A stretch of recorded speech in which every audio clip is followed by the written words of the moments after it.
விழுப்புரம் மாவட்டம் அருள்மிகு மேல்மலையனூர் அங்காளம்மன் திருக்கோயிலில் ஆடி அமாவாசையை முன்னிட்டு நடைபெற்ற ஊஞ்சல் உற்சவத்தில் லட்சக்கணக்கான பக்தர்கள் பங்கேற்று வழிபாடு. விழுப்புரம் மாவட்டம் அருள்மிகு மேல்மலையனூர் அங்காளம்மன் திருக்கோயிலில் ஆடி அமாவாசை நாளான 24/7/2025 அன்று அதிகாலை நடை திறக்கப்பட்டு மூலவர் மற்றும் உற்சவர் அங்காளம்மனுக்கு சிறப்பு அபிஷேகம் செய்யப்பட்டது.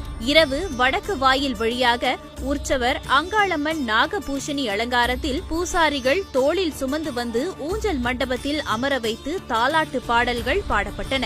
அப்பொழுது பல்லாயிரக்கணக்கான பக்தர்கள் தீபம் ஏந்தி வழிபட்டனர். ஆடி அமாவாசை என்பதால் வழக்கத்தை காட்டிலும் லட்சக்கணக்கான பக்தர்கள் குவிந்ததால் பக்தர்கள் கூட்டம் அலைமோதியது. பக்தர்களின் வசதிக்காக 475க்கும் மேற்பட்ட பேருந்துகளும் 600க்கும் மேற்பட்ட போலீசார் பாதுகாப்பு பணியில் ஈடுபட்டனர். திருக்கோயில் நிர்வாகம் சார்பாக பக்தர்களுக்கு அடிப்படை வசதிகள் மேற்கொள்ளப்பட்டது.